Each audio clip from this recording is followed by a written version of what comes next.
Baik, bismillahirrahmanirrahim. Assalamualaikum warahmatullahi wabarakatuh. Innal hamdalillah nahmaduhu wa nasta'inuhu wa nastaghfiruh wa na'udzu billahi min syururi anfusina wa min sayyiati a'malina. Man yahdihillahu fala mudhillalah wa man yudlil fala hadiyalah.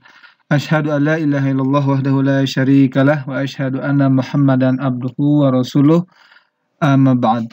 Baik teman-teman sekalian, pada kesempatan yang berbahagia ini materi PAI online kita akan memulai dengan materi yang berjudul Teori Evolusi dalam Islam, Menguak Misteri Asal-Usul Manusia. Oke, perkenalkan, nama saya Miftah Wangsa Danreja, saya dosen dari dosen PAI di Universitas Pelita Bangsa. Berkaitan dengan manusia, banyak beberapa ilmuwan yang menyebutkan atau membuat teori tentang manusia itu sendiri, ya. Para penganut teori psikoanalisis menyebut manusia sebagai homo falens, yang itu makhluk yang berkeinginan. Para penganut teori kognitif juga menyebut manusia sebagai homo sapiens, yaitu manusia berpikir. Kemudian ada dalam teori yang lain juga disebut bahwa manusia itu sebagai homo mensura, katanya ya. Homo mensura yaitu yang cipta karsa, ya, sebuah makhluk yang selalu berkeinginan untuk membuat karya, seperti itu. Kemudian juga teori-teori lainnya muncul berkaitan dengan asal-usul manusia, seperti yang Anda lihat di gambar ini. Gambar ini sudah tidak asing lagi mungkin ya bagi Anda, yaitu ini adalah teori Darwin, teori evolusi Darwin, yang mengatakan bahwa manusia itu berasal dari kera, ya, kemudian tumbuh berevolusi menjadi seorang manusia. Nah, pernyataan ini bagaimana, tepat apa tidak? Baik, sebelum kita mengoreksi apa yang dilakukan oleh Darwin, ya, dalam Islam, manusia dalam pandangan Islam, kita awali dengan firman Allah Subhanahu wa taala, surat At-Tin ayat yang keempat. A'udzubillahi samil alim minasyaitonir rajim. Laqad khalaqnal insana fi ahsani taqwim. Artinya, sesungguhnya kami telah menciptakan manusia dalam bentuk yang sebaik-baiknya. Nah, dalam ayat ini Allah Subhanahu wa taala menegaskan kepada kita bahwa Allah telah menciptakan, laqad khalaqnal, ya. Khalaqnal insana, telah menciptakan manusia dalam bentuk yang sebaik-baiknya. Artinya, secara logika Allah Subhanahu wa taala tidak mungkin menciptakan manusia dengan sesuatu yang buruk.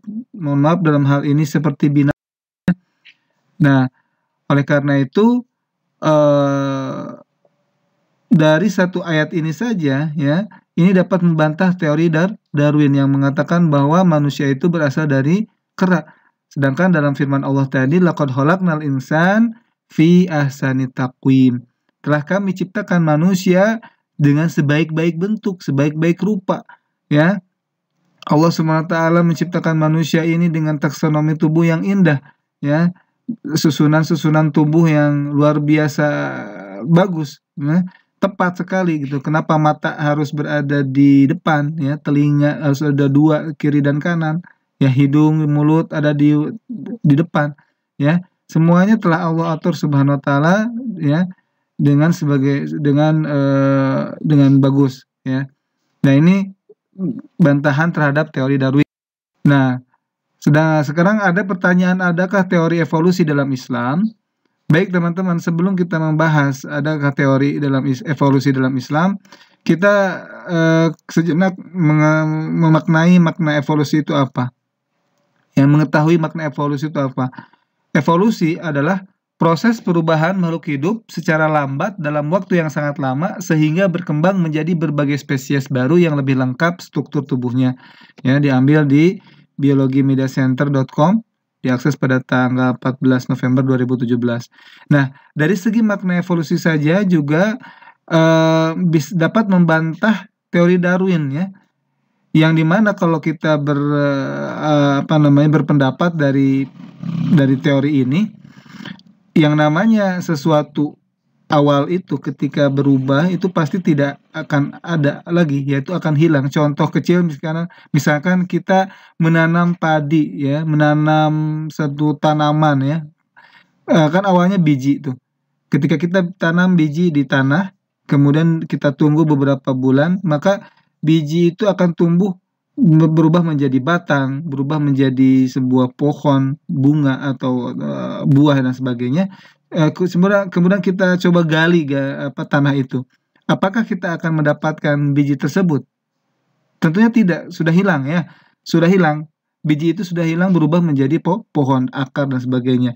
Nah, begitu pula dengan teori Darwin tadi, seharusnya kera hari ini sudah tidak ada. Kenapa? Karena keranya sudah berubah menjadi manusia. Nah, berarti kan teori evolusinya salah gitu. Kenapa Kenapa hari ini masih ada kera? Harusnya kera sudah tidak ada karena kera sudah berubah menjadi manusia. Itu yang tepat. Tetapi tadi ya ini bisa membantah teori Darwin. Dalam Islam, teori evolusi dalam Islam itu subhanallah ya, teman-teman dapat lihat dalam surat Al-Mu'minun ya. Saya bacakan artinya. Dan sesungguhnya kami telah menciptakan manusia dari suatu saripati berasal dari tanah. Kemudian kami jadikan saripati itu air mani yang disimpan dalam tempat yang kokoh. Kemudian air mani itu kami jadikan segumpal darah. Lalu segumpal darah itu kami jadikan segumpal daging. Dan segumpal daging itu kami jadikan tulang belulang. Lalu tulang belulang itu kami bungkus dengan daging. Kemudian kami jadikan dia makhluk yang berbentuk lain. Maka maha sucilah Allah pencipta yang paling baik.